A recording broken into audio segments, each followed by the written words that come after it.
Bava Metzia, page 36. Based on our Mishnah of yesterday, here are several scenarios.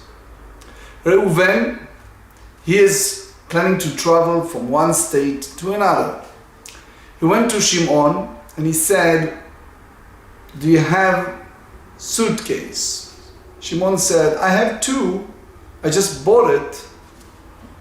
Reuven looked at the suitcases and he says, "Wow, that's beautiful." Shimon said, "Oh yeah, I bought it. It cost me $450. Reuven felt bad, so he gave Shimon $150. Says, "I know I'm borrowing it from you, but you just bought it, you never use it. I'm traveling for a week out of the West." He said, "Fine."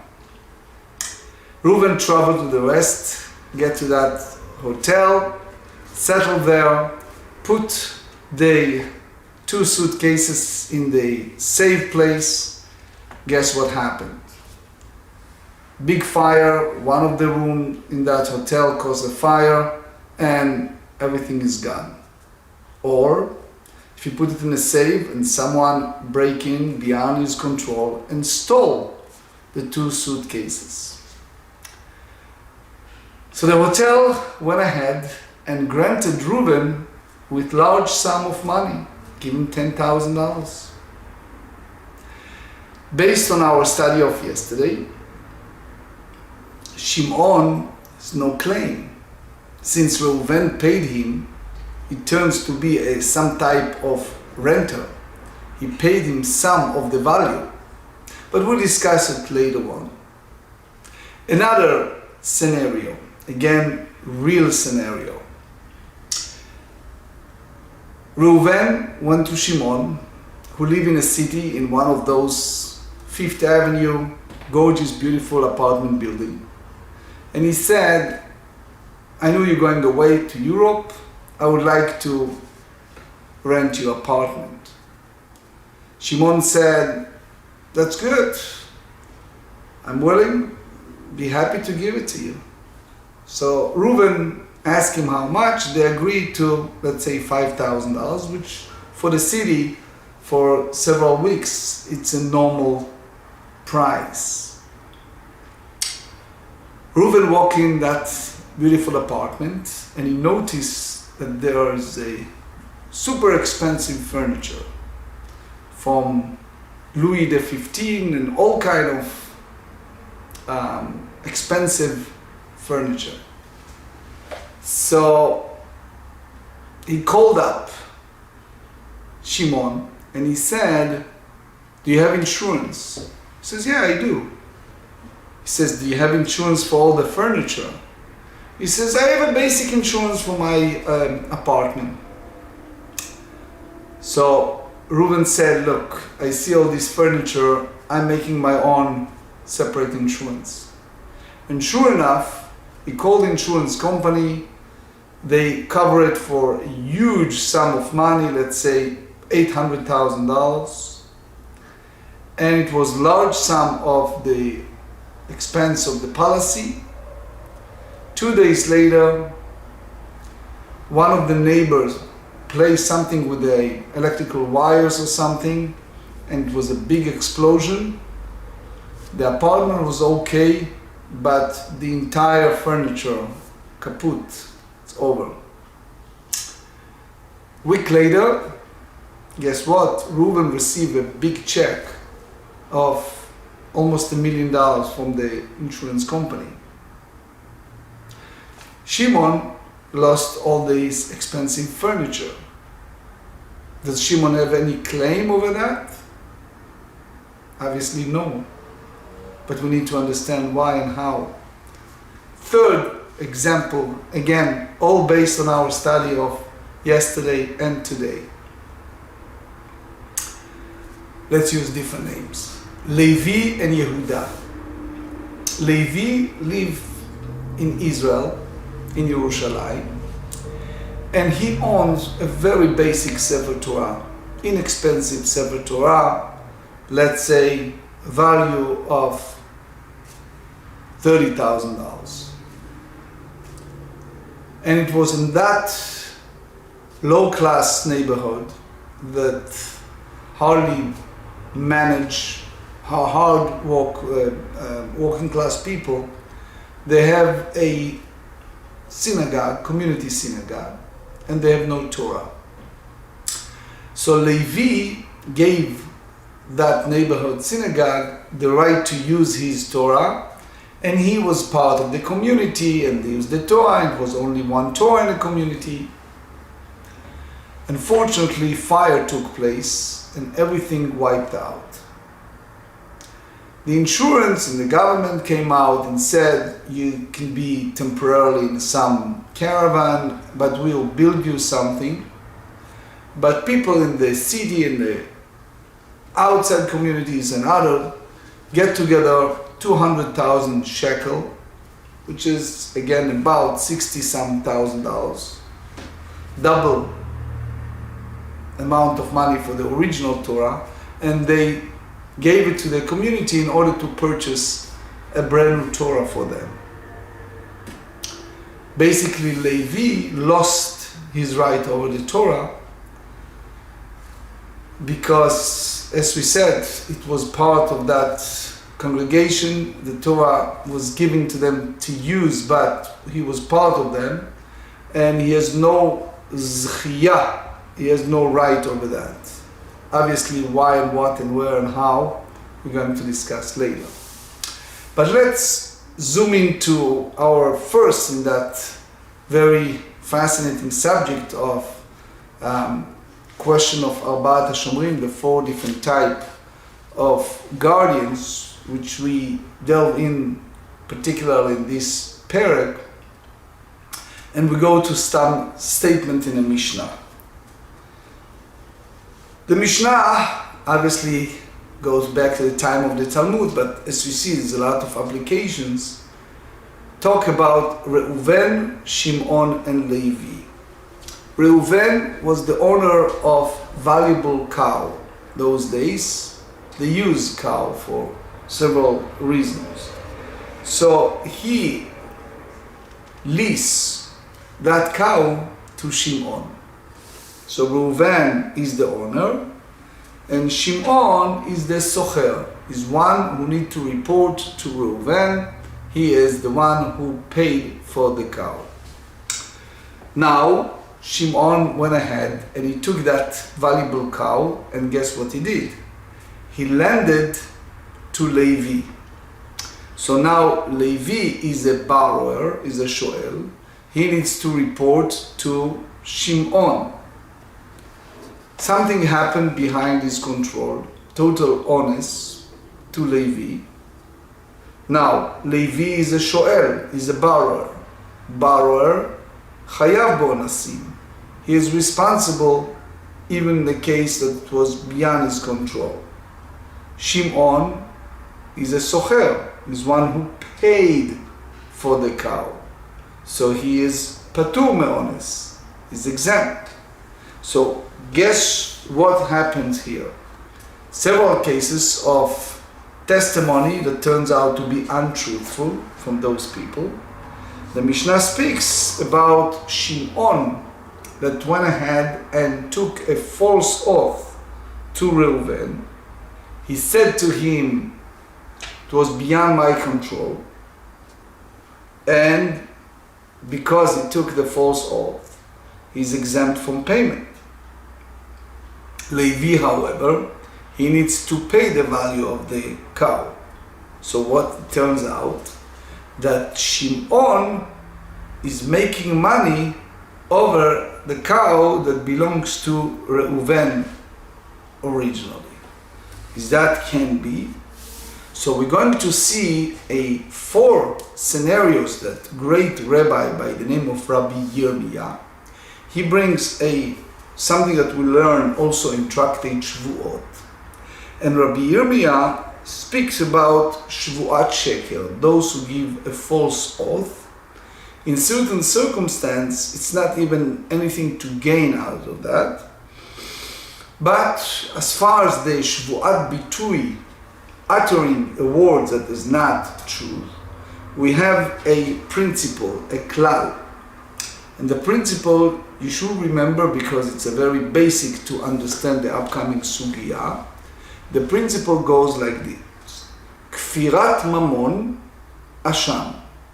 Meaning, if someone totally denies something involved with monetary payment, he needs, obviously the time of the Holy Beit HaMikdash, the Holy Temple, he needs to bring a guilt offering.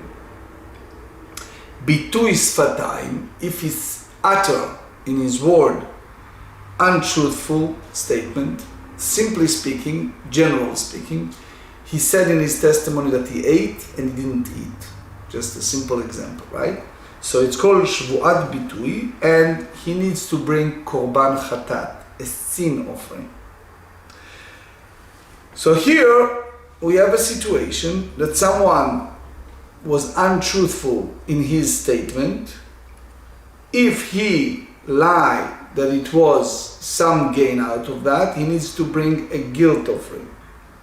But there is a scenario, soon you see, that both Shimon and Levi, remember Shimon is the socher, the one who paid to rent the cow, and Levi is the borrower, they both need to bring a sin offering, which is, if the animal died naturally, behema meta be'ones, wasn't in the involvement, so they, many times without any brain, without any sense, they came out and they give a false testimony in the Bet Din, rabbinic court, that it was a robbers. Shodedim mezviyanim, some people came with knives, with guns, whatever it is, and they took it from us. So both of them lie.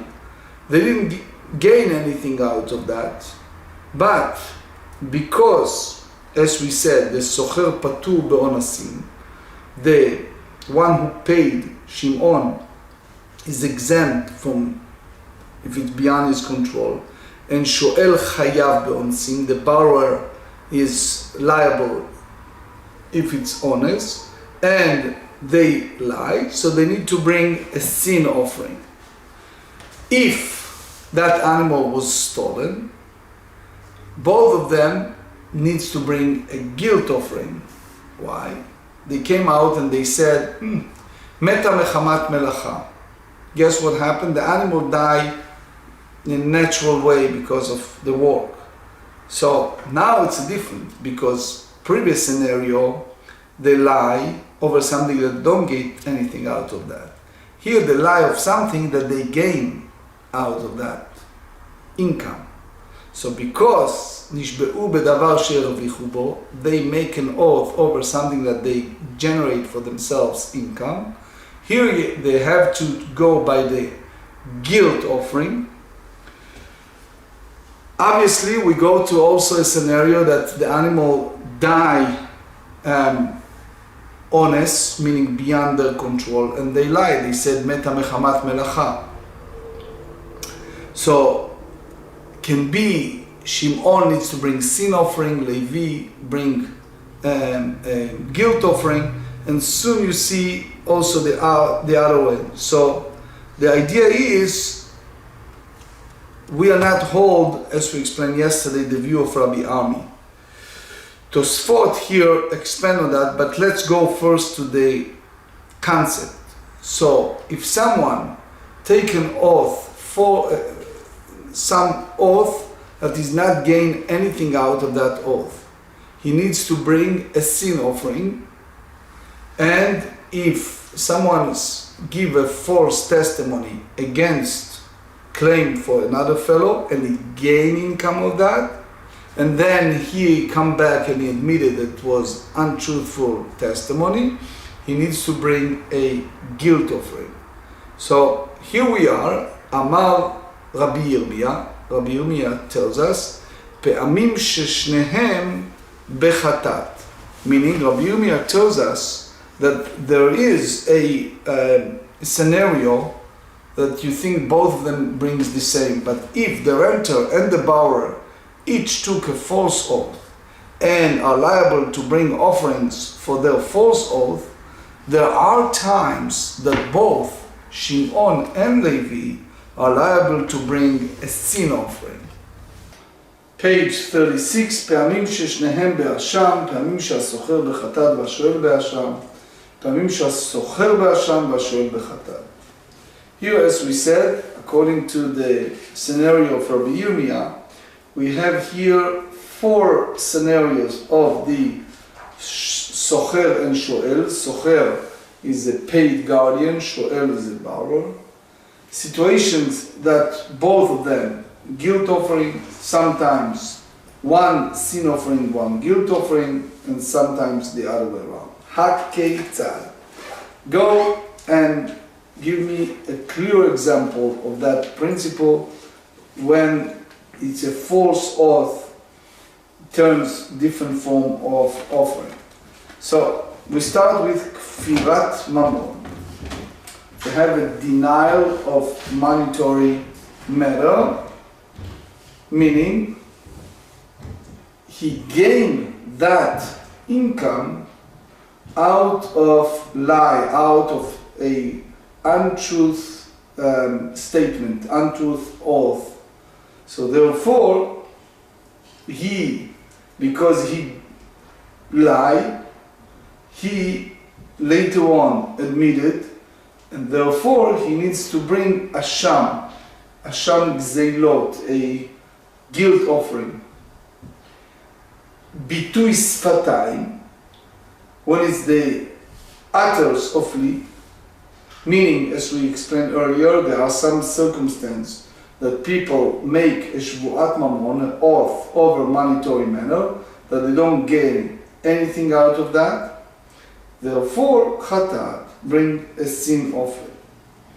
Now, the following is the principle. פעמים ששניהם בחטאת, כגון שמתה כדרכה, ואמרו לאמצע. Here is a situation that both of them, the paid guardian and the borrower, needs to bring a sin offering when that cow died in a typical manner, meaning it wasn't any unusual situation. Now, that oath didn't change anything. In a way, they lie, but don't gain any income. ואמרו שנאנסה, they said, oh, it's beyond our control. How? Because robbers came with guns and threatened. And they take a false oath. So even though the borrower is responsible for honest, but as we learn on page 34b, the rule of Rav Huna, he take an oath that that cow is not in his domain, because Rashi explained it may be that he is coveting that cow and he wanted for himself. So therefore we impose upon him an oath that it's really beyond his control and it's not in his domain. סוחר דבין כך ובין כך נפטר פטור.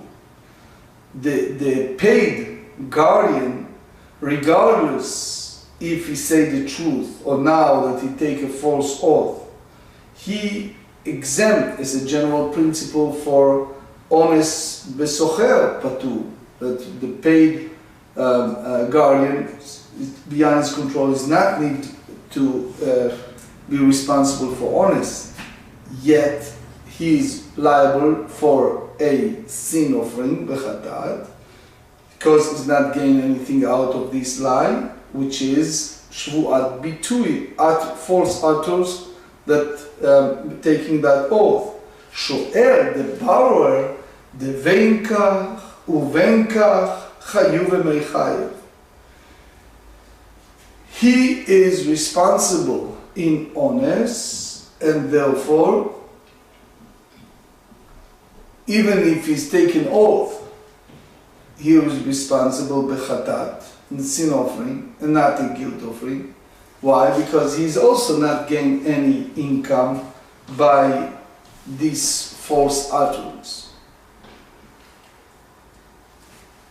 It's important to know, based on what we learned yesterday and now, so this is the first scenario, it's a machloket rishonim, is a disputation among the early sages, in the whole concept of shomer shemasar leshomer, that one entity transferred to others. Later you see much more there. So what is the gather, what is the definition? If shomer masar leshomer, if the guardian transferred to others, how you treat it? Rashi here speaks about ran to a different country, but even later on the Osameach, Rabbi Kiva Eger, and others explain that basically who is pushing the borrower to take an oath? It's actually the socher, the paid guardian. Anyway, the second scenario, פעמים ששניהם באשם. There are times that both the socher and the shoel, both are liable to bring a guilt offering. How? כגון שנגנבה, case that the cow was stolen, so therefore the paid guardian needs to pay the original owner, and the borrower paid to the paid guardian. Use name. Original owner is Reuven. He lended to Shimon, who is a paid guardian, socher. Shimon rented to Levi, who is the borrower. So here you see how it happens. Shimon paid Reuven, Levi paid Shimon. ואמרו, in both Shimon and Levi, the socher and the shoer, they both said, meta mechamat melacha. To say that the animal died due to ordinary labor. So in that case, because they take an oath on that, the travayu kakafrei mamona, because both of them deny the monetary matter. So meaning by lying to court, they gained that money. The ha michayvei veka patrei nafshayu, because they are both liable to pay in a case of theft, and both take an oath on a claim which they seek to exempt themselves. So therefore, if it's meta mechamat melacha, both of them, the socher and the shoel, are exempt. But here, that's the reason why we impose guilt offering on both. Third scenario, socher bechatat v'shoel be'ashar. When the paid guardian needs to bring a sin offering and the borrower needs to bring a guilt offering, כגון שמתה כדרכה.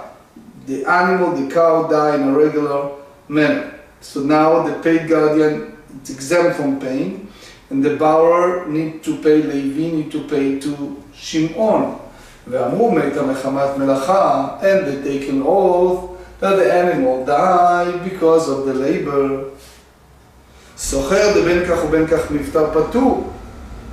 So the paid guardians, that regardless is exempt, so he's exempt from paying chayav bechatat, so he needs to bring a sin offering and not a guilt offering, because it not involve any form of denial of monetary matter. שואל דמחייב במתה כדרכה, borrower that is responsible if the animal died in the ordinary way, וכפתה נפשי במתה מחמת מלאכה באשם.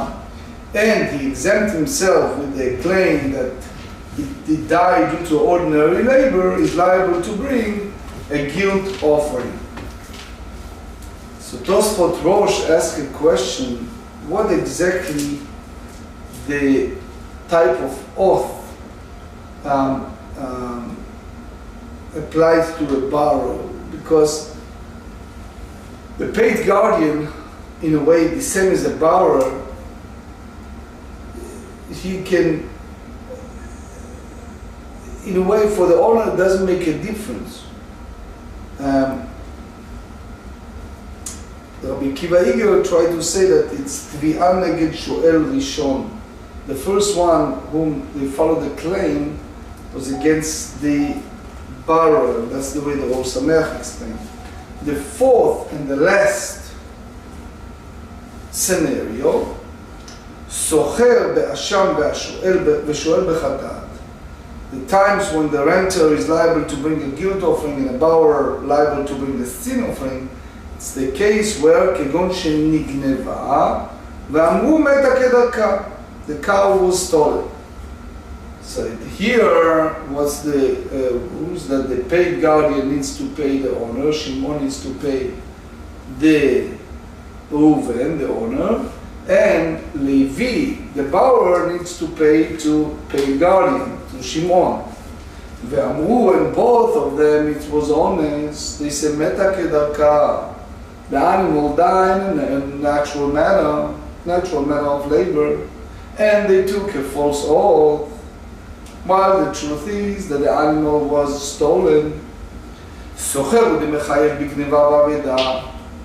Socher, the paid guardian, he is responsible in the case of lost or stolen, and therefore v'kapatar nafsheh v'meta kedarka. By lying to court, making shvuat sheker, a false oath that the animal died in a natural way, he exempt himself from payment, and therefore be'asham. So he needs to bring a guilt offering because it's kfirat mamon, his denial of monetary matters. Versus shoel, versus a borrower, the veikach uvenkach yuvemechayev, that regardless of the outcome, he is responsible for that as a borrower. So therefore he needs to bring sin offering, bechatat, and not the guilt offering, because he's not denying monetary matter by taking that false oath. So the Gemara asks, what exactly the chidush of Rabbi Yomi? What is this systematic principle come to teach us? My Kamma. In Tractate, page 49, we have full set of Mishnayot that dealing with the situation where the person make this type of false oath, and he quote unquote gain some money, and with that confession afterward, when he come up and admitted wrong, so then he needs to bring this guilt offering. If he's admitting wrong for lying his testimony and there's no income, there's no monetary gain, so you need to bring sin offering. So what exactly this systematic system come to teach us from Yomi? So the Gemara explained, it's a reason la'apuke mid Rabbi Armi. So Rabbi Yomi come to teach us something that we can derive out, excluded in the view of Rabbi Ami. The Amar, he stated, כל שבועה שהדיינים משביעים אותה, אין חייבים עליה משום ביטוי שפתיים. Rabbi Ami said that any oath that the judges administer, one is not liable to bring the sin offering for taking a false oath on an utterance, and that's the pasuk, that's the verse concerning the obligation to bring an offering for taking a false oath. They said in Leviticus chapter 5 verse 4, or if a soul takes an oath clearly to utter with lips. שנאמר הנפש שווה לבטא בשפתיים. So what do you derive from here? כי תשווה מעצמה. Meaning if it's the initiation of the person. However, if it was imposed by the rabbinic court, by the Bet Din, it's exempt. Kamash Melan, so Kamma Rabbi Yomi teaches us, the lo Rabbi Ami. Unlike view of Rabbi Ami, it's one liable to bring the sin offering for taking a false oath on an utterance, even if it was administered by others. So Tosfot come and have a very sophisticated, beautiful derivative. He analyzes the entire sugya, and Tosfot said we see here that socher dino keshomer sachar, that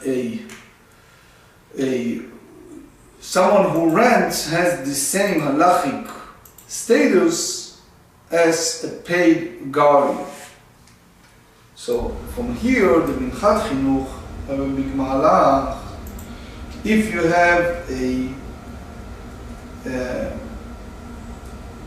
nafkamina, the nafkamina nowadays, if Asham, he needs to bring the chomesh, but if it's the chatat, he doesn't need to bring the chomesh.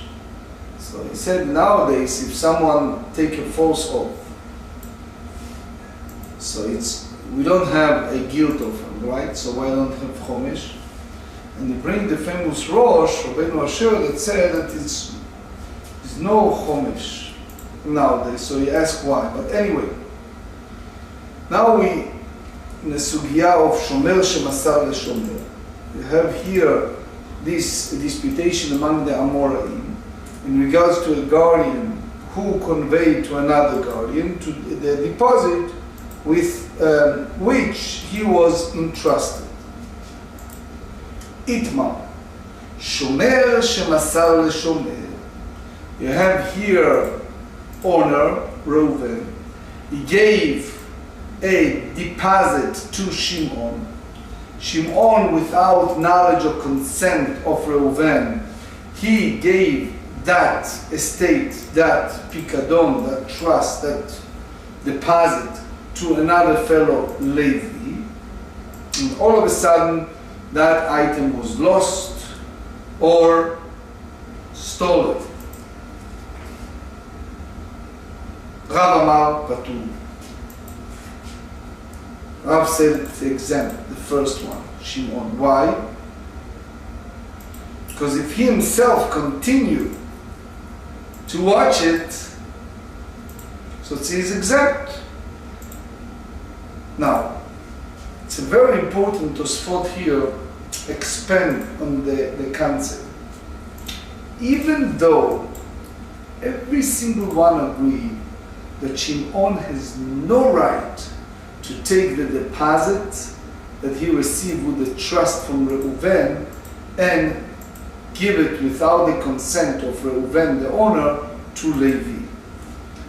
Yet, nevertheless, Rav hold that even if it's already b'diavad, he did it, is weak, since if it was himself, he is not responsible. So therefore, in that sense, in this scenario, Rav hold the other one, Levi, is not responsible. So the mindset follow the same notion that if shomer chinam, if unpaid guardian, it's exempt from gneva and aveda, from stolen or lost item. Same here. The shomer sachar, that paid guardian patur be'ones, is exempt if it was beyond his control. So the same is here. Versus where Rabbi Yochanan Amar, Rabbi Yochanan hold, chayav. Shimon, the first guardian, needs to pay regardless, even if it was honest, if it was beyond his control. So now the Gemara dig in to explain the source of this disputation. Amar Abaye, לטעמי דרב, לא מבעיה שומר חינם, שמסר לשומר שכר, דעלויה עליה לשמירתו. Not only unpaid guardian that transfer the deposit to a paid guardian, which means the first one that is Shimon, that is unpaid guardian, he gave it to someone else that guarded for him, that is exempt from honest, stolen, lost, right? דעלויה עליה לשמירתו. Why? Shomer chinam chayav רק בפשיעה. Unpaid guardian is only obligated if it was a negligent. Because he basically improved the guardian of that deposit, because it's the status from Shimon, who was unpaid guardian, changed to Levi, who was the paid guardian. So for sure you cannot consider that as a negligence, and you cannot impose upon Shimon, the first guardian, if it was an honest or anything in the second one. But furthermore, אפילו שומר שכר שמסר לשומר חינם דגרוע גרע לשמירתו.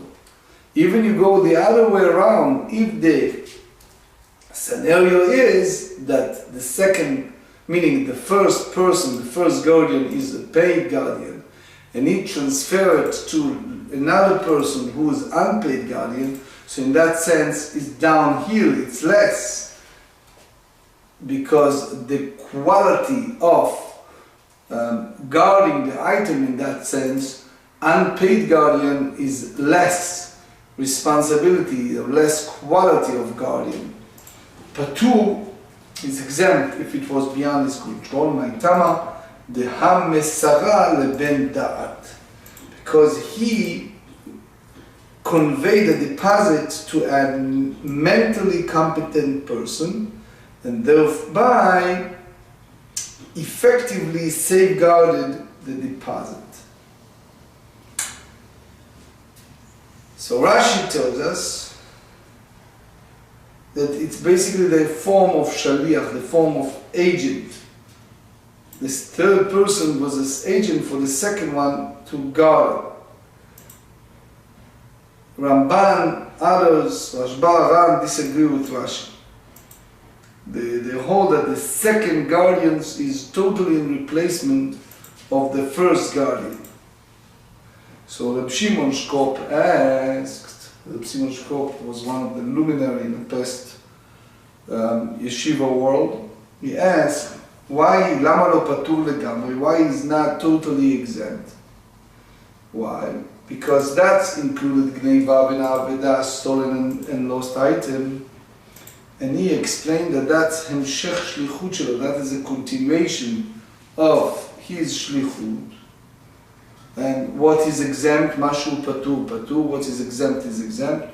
What is not patur, for sure, he is chayav. But anyway, it's a beautiful Rabbi Shimon Shkop here on that. And Abaye continues, Uleta'amei de Rabbi Yochanan, by the mindset of Rabbi Yochanan's reasoning, לא מבעיה שומר שכר שמסר לשומר חינם דגרוע גרע לשמירתו. It's not necessary to speak about what? A paid guardian who transferred to that deposit to unpaid guardian, that guess what happened? That it's diminished the level of the safeguarding, since an unpaid guardian is exempt in instances where the paid guardian is liable to pay. אלא אפילו שומר חינם שמסר לשומר שכר, but even if it's the other way around, if it was an unpaid guardian that transferred to a paid guardian, the aluyei aliyah leshmirato, because his level of safeguarding its enhance is higher. Nevertheless, Rabbi Yochanan hold chayav. דאמר לי, אין רצוני שיהיה פיקדוני ביד אחר. It's not my desire that my deposit be in a possession of another guardian. So, by merely fact that you take this deposit and gave it to someone without the original owner concerned, that's already considered part of distrust and negligence. Now, we know that halacha followed Rabbi Yochanan.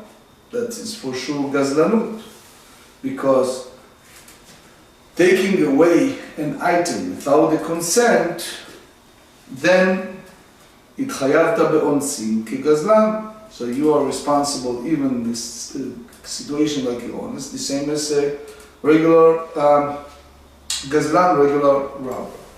Here is a tosfot. Tosfot, two tosfot.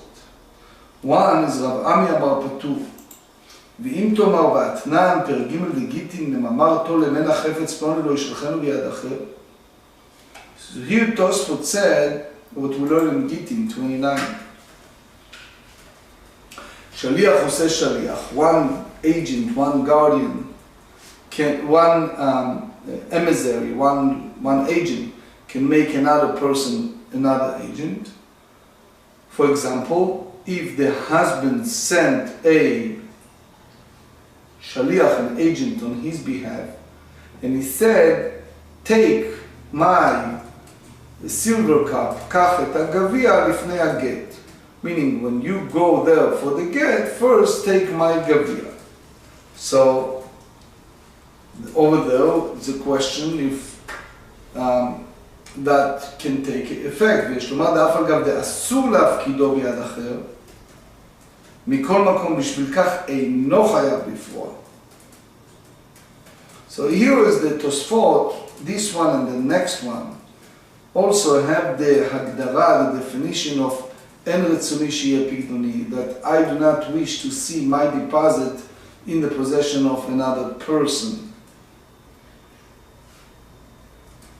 Because the animal, let's say, was in a house, and the guardian was there to watch the animal. You left the house, excuse me, and the animal died naturally, kedarka. The claim is, if it was in the house of the first person, first guardian, so it's different than the other way, because again, the question is if it's honest or pshi'ah, if it's beyond his control or negligence. It's a well-known story about Rabbi Yisrael Salanter, the great Lithuanian teacher and scholar. He was, one time he was in a house in a very affluent, wealthy individual, and he had some meetings, so he left very large sum of money on the table. So the moment he walked out, Rabbi Yisrael Salanter left with him. So the wealthy said, no, you can stay there, I'll be back shortly.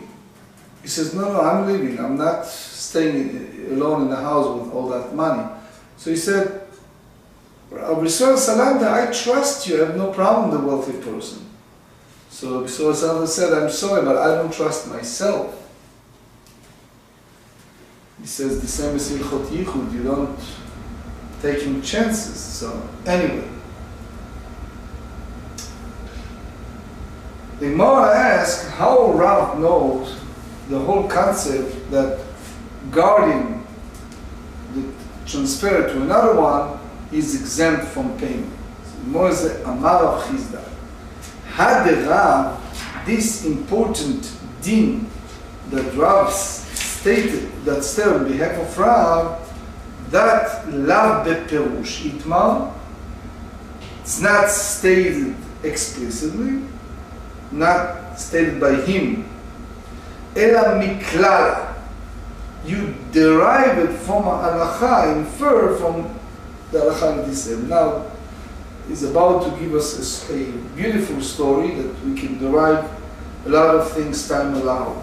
In advance, I suggest that those who have time see here the Shita Mekubetzet. He put a tremendous light in this upcoming sugya. The Hanhu Ginae.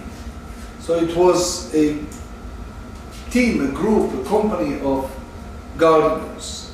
The Cholyoma Havu Mafkidei Marayu Gabada Savta was an elderly, trustworthy elderly lady.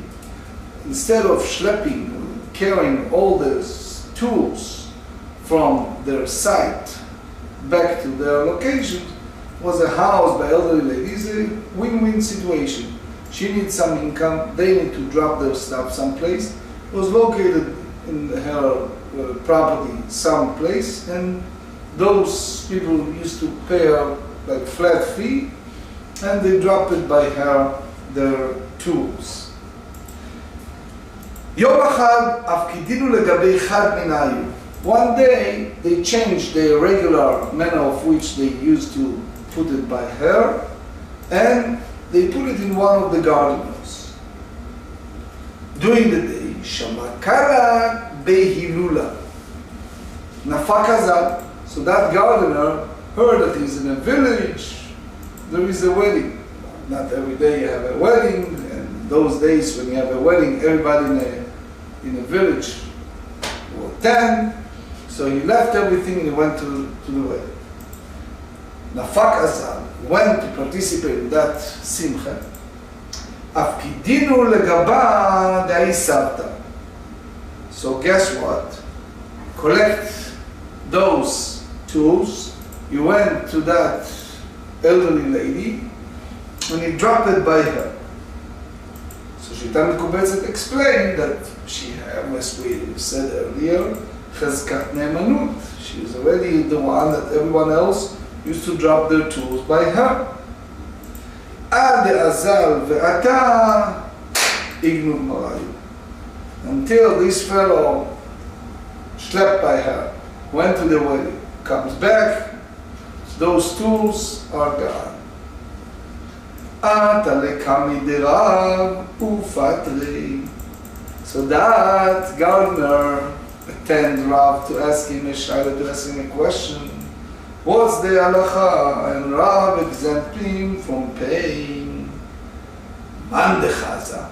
So one of the disciples of Rav was there. He noticed this psak, this ruling. Savar, he may entertain, he thought in his mind, the reason that Rav exempt this gardener, Mishum, because according to the view of Rav, Shomer shemasar leshomer patu. And what we learned earlier, that if one guardian transfer to another guardian, so he's exempt because, as we said earlier, it's like he himself. And if he's himself, guard it's okay. And the assumption is that that gardener was unpaid gardener. So therefore, he's exempt from paying if all of a sudden he watched it and all of a sudden they disappear. Rabbi Moshe Weisblum, Zecher Tzadik Livracha, have one of his teshuvot, exchange letters with a very well-known European rabbi. It was Reuven that deposited by Shimon an item as an unpaid guardian. Shimon claimed that it was stolen from him or lost, honest. Yet witnesses came in and for sure it's exempt. But it was a concern that it was some surreptitious deal with those thieves, robbers, whatever you call them, that came and stole it. So it is true that there are witnesses, but the requirement was to impose, he asked if we can, as a bet din, impose an oath because there is a concern that maybe those who steal it have some inside information that led them to the access and for that stealing. So the question they asked Rabbi Moshe Weisblum, if the bet din can impose in this situation shvu'ah, to take an oath, and if he's discussed, if it's the same mahalach as we mentioned here, that ein ratzoni sheyeh pigdoni biyad acher. I do not wish that my deposit will be in the estate of someone else. Anyway, so he's also bringing the shita mekubetzet here. Now Rav Chizda came in and he disagreed with understanding of that student of Rav. He said, velo hi. No, it's incorrect to understand that view of Rav. Shane atam dechol yoma name, that every single day in hugufayu gabada isavta avu mafkidele. Those gardeners themselves, they for a long period of time used to deposit, used to leave by this elderly lady their tools.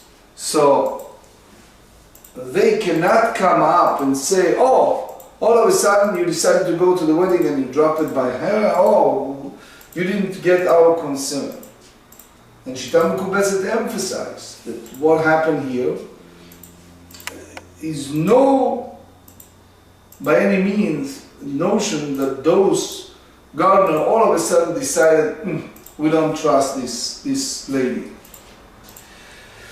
Versus if it was a scenario that the guardian gave it to a stranger, so therefore Rav agreed that the first guardian is responsible even in honest. So as we said, Rav and Rabbi Yochanan follow halacha Rabbi Yochanan. Guardian, shomer shemasar v'shomer chayav.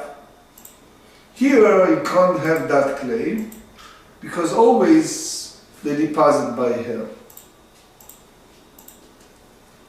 Based on that is another teshuvah of the Mabit. The Rav Bloy mentioned that in his book on the Mabit. We mentioned that yesterday. When you have a fellow that asks another fellow to transfer an envelope or package on the bus from one city to another, and then he fall asleep and all of a sudden disappear, if that a negligence or honest. But anyway, he used this sugya as a springboard to his teshuvah. יתיב רבי עמי מקמא להשמטה. הייתי ברבי אבא בר ממה לרבי עמי. הסוחר פרה מחברו וישאלה לאחר. ומתה כדרכה, יישבע הסוחר שמתה כדרכה, והשואל משלם לסוחר. ואם איתה, לימה להרם, רצוני שיהיה בגני ביד אחר. זה same מהלך. אמר לאחר מעסקינן, ושנתנו לו הבעלים רשות להשאיר. Here goes the exception. The owner allow him to lend that cow to another person. So since he get the concern, cannot impose it. That's a question even come up in the recent days. Someone renting a house or business, and there is an Airbnb, right? So can a person go ahead and take some rooms, some beds, etc., and rent it to another person? So in general, we go the same malach. We need to have the owner consent. If it's not, then it's a serious question of either gezel or chiyuv. But anyway, yihachi laba'alim ba'ile shelumei. So therefore, the borrower should pay the owner, because this one, the one that gave him the cow, and the renter is only the agent of the owner. And that's exactly the way the Rosh explained in the Mishnah, that he is the shaliach shel ha'be'alim, is the agent of the owner.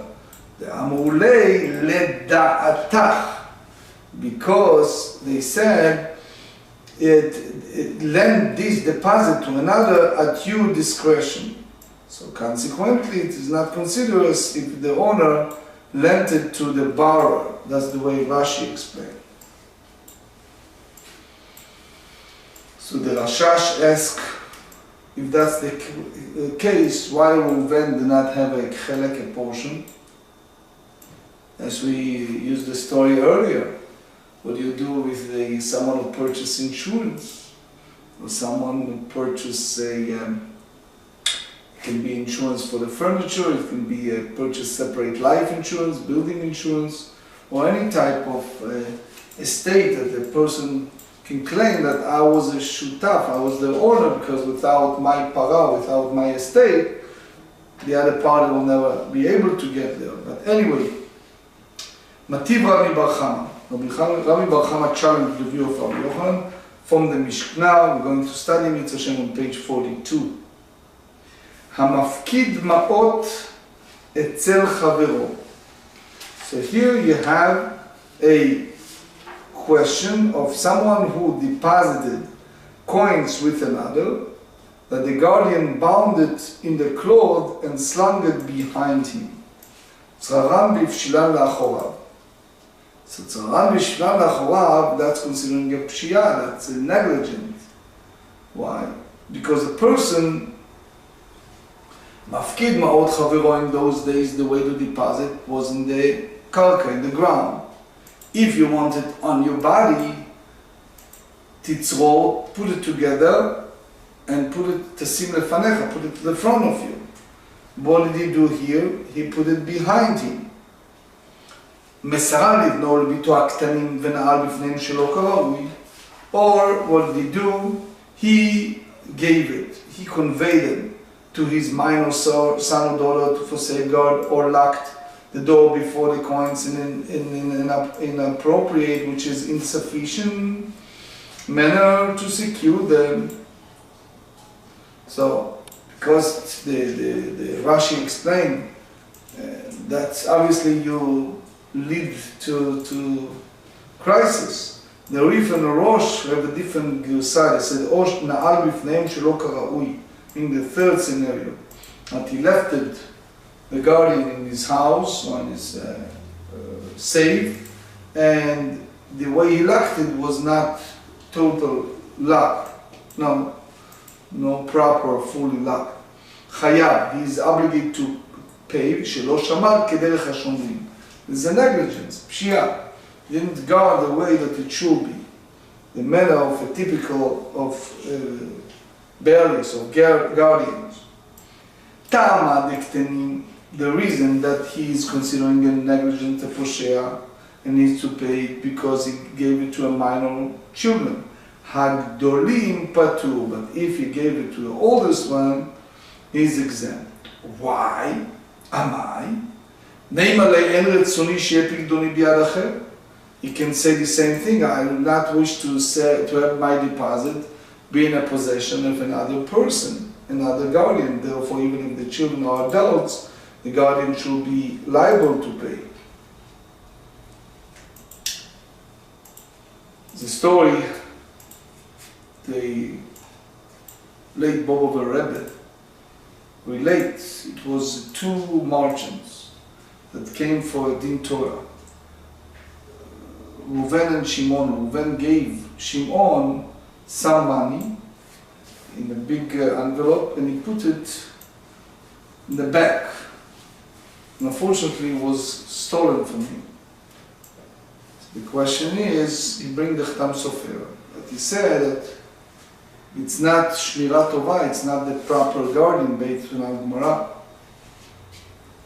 So he tried to say that maybe it's just some type of Ma'alach.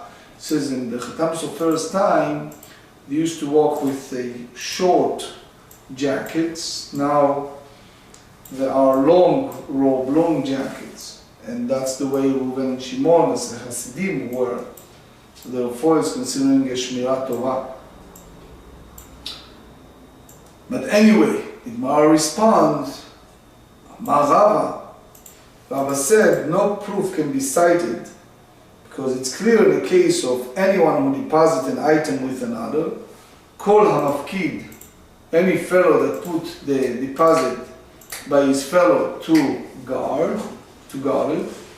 Lamed Vav Amud Bet 36b, al dat ishto uvanav hu mafkid. The awareness of the guardian's wife and his children will safeguard the item that he deposits. So it's a machloket, a disputation. You see it between the Rashba, Ritva, Ramban versus Rabbeinu Tam, if he's really responsible or not.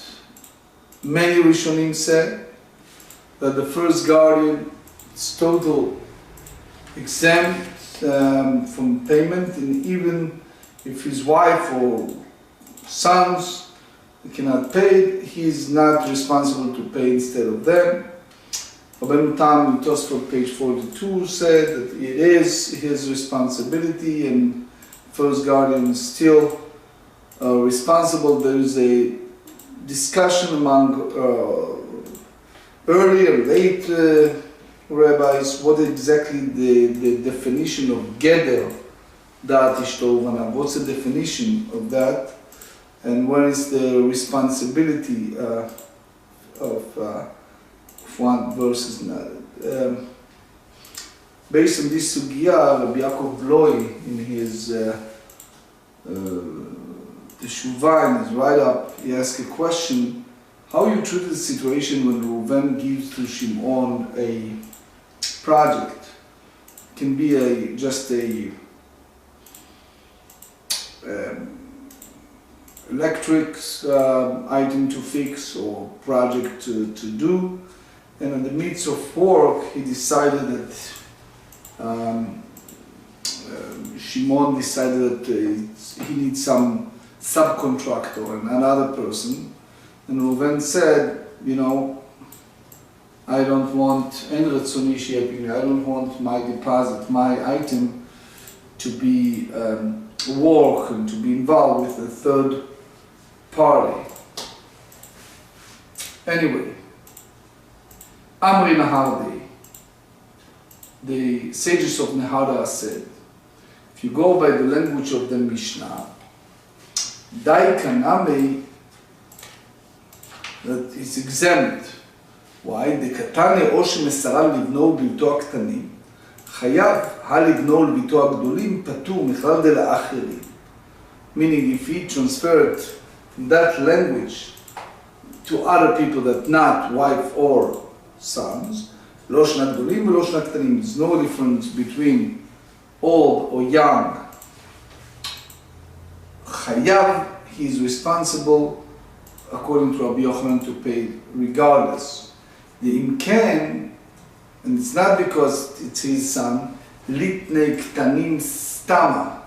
We should just say that minors without qualification. So the final conclusion, shma mina, that the way that the Mishnah put together, that the guardian is exempt only if he take the deposit to his oldest sons, but if they transfer to a third party, to another person, he is responsible even with the honest. Tosfot, you see it here, in the, you see it elsewhere, and you see in general Rishonim discussion what exactly the definition of katan. You can go to our days. What is the katan definition? You can say that someone who even past the age of bar mitzvah. It means that you can take a large sum of money, let's say $50,000, can you give to a katan, and he has the chizkat ne'emanut, just because he is past the age of bar mitzvah. It's not so simple. There are those who disagree.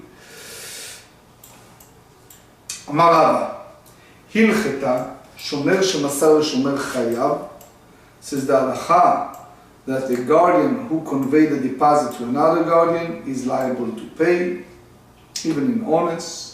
לא מבעיה שומר שכר שמסר לשומר חינם לגרוע דגרה לשמירתו. And as the Rambam said, because it's pshi'ah, Rabbi Yerucham said that it's not, but anyway, and Maitama, אמר לאט נאמנת לי בשבועה, האיך למה האמנת לי בשבועה? You are trustworthy to me when you are taking oath that the item was stolen or lost. The other one is not.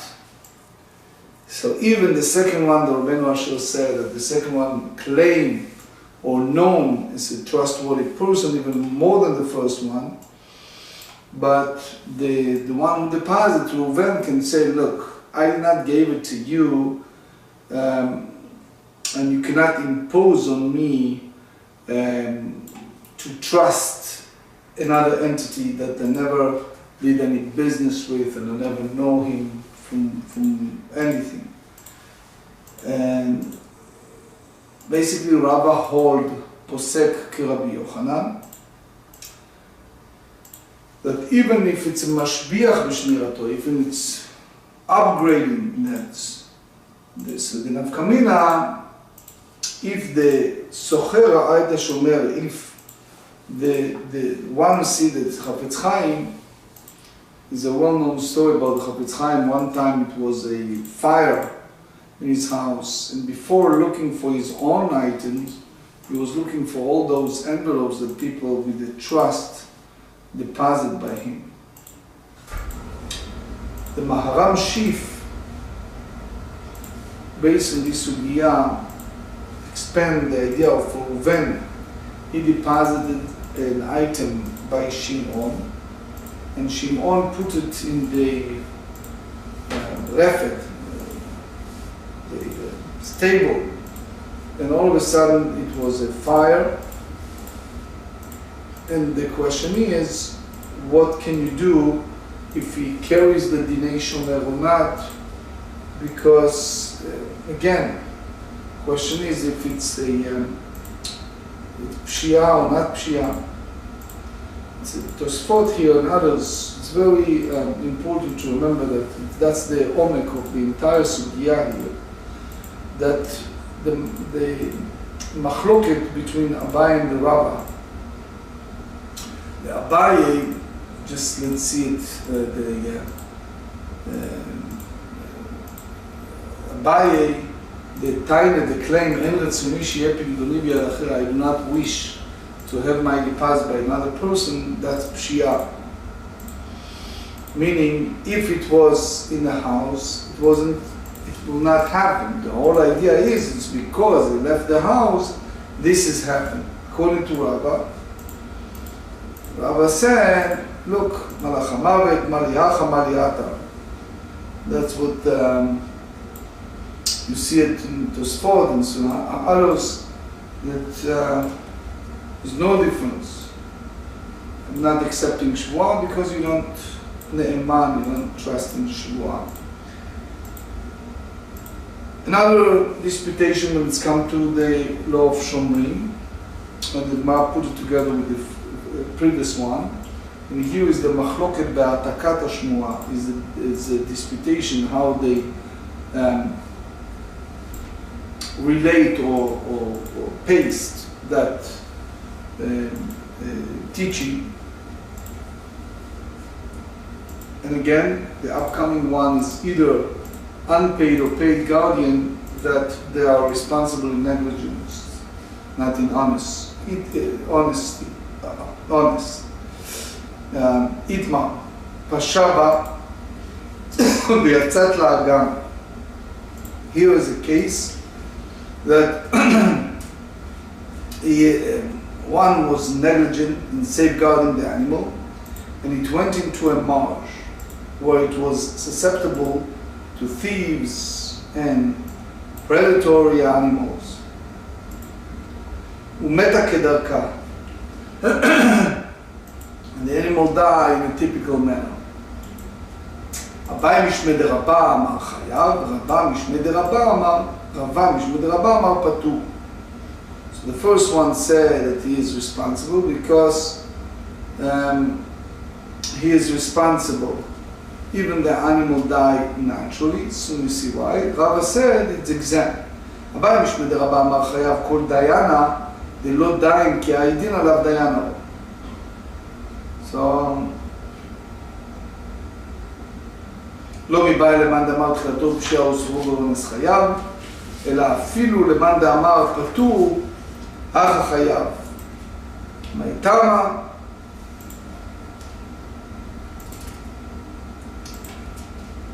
דאמרינן הבלה דאגמה קטלה. Said that the heir of the marsh killed the animal. The negligent led to the death of the animal, and it was not due to the circumstance beyond his control. So it's a machloket of the Rishonim, what exactly Abaye meant. I need to just finish the sugya here. So let's just finish that part. רב משמי דרבא אמר פטור, כל דיינה דלא דאין כי העדין עליו דיינה הוא, לא מבאי למאן דאמר תחילתו בפשיעה ובסופו באונס פטור, דפטור, אלא אפילו למאן דאמר חייב, הכה פטור, מייתמה דאמרינן, מלאך המוות, מליאכה מליאתה. ומודה אביי, גמרא limited, דאי הדרה לבימרה, ומתה, if the animal returned to the owner and die, the patur, the guardian is exempt from payment, מייתמה, דהדרה לי. When you don't see, you don't recognize by animal any sickness, can say that because of the air or because the temperature or things like that caused the death.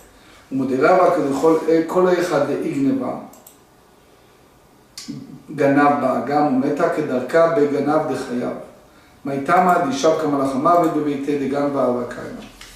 אמר אביי לרבא, לדידך דאמרת מלאך המוות מליאך מליאתם, היי דעות ורבי אבא בר ממה לרבי עמי, ושנתנו לו בעלים רשות להשאיל, ולמה למלאך המוות מה ליאחה ומה ליאתם? אמר לי, דידחו, דמתניתו אל רצוני שיהיה פקדוני ביד אחר, אי קנאות ולהאי, ודידי דאמינא עד מהמנת לי בשבועה, והאיך לה מהמן לי בשבועה, ליקה לאות בכלל. מטיב רבי בר חמא, we wish to have more time, we just need to finish this part. Hopefully tomorrow we expand on this. מטיב רבי בר חמא, העלה לראשי צוקים ונפלה אין זה אונס וחייו, המתה כדרכה זה אונס ופטור והמי. לימה להעבירה דהר קטלה, אינה מאוב צנע דהר קטלה. אחר מהעסקינן שהעלה למראה שמן וטוב, יחי נפלה נמי, שלא תוקפה ולא תקפה. יחי עם הרישה, עלתה לראשי צוקים ונפלה הרי זה אונס, היא באה אלה מתקפה, לא צריכה שתקפתו ועלתה תקפתו וירדה.